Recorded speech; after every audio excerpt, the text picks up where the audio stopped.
Жигиттер асты бийик мына Land Rover сатууга келди, достор. Родной краскага экен. Ушу 2 деталинде эле краска болгон жер бар экен. Чыгарылган жылы 2001, 2 объемда автомат тугандар. Стептин моторун басыптыр. Мотор коробкага гарантия берем дейт. 450 миң сурап атат. Дагы суудагачуу жолдор бар.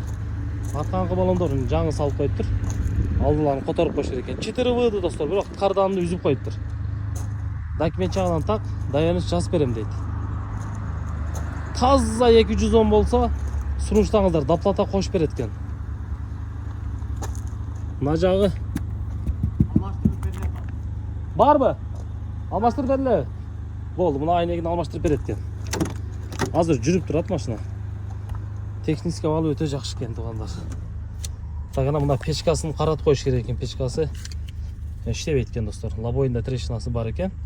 Чехолдор салынган. Эми самый главный мотор, коробка, кузов, сөөгү туугандар. Сөөгү таза экен, удар болгон эмес. Анан чирик жок экен. Чаң кирбейт дейт. Астылары дагы мына эшик пароктор дагы таза экен.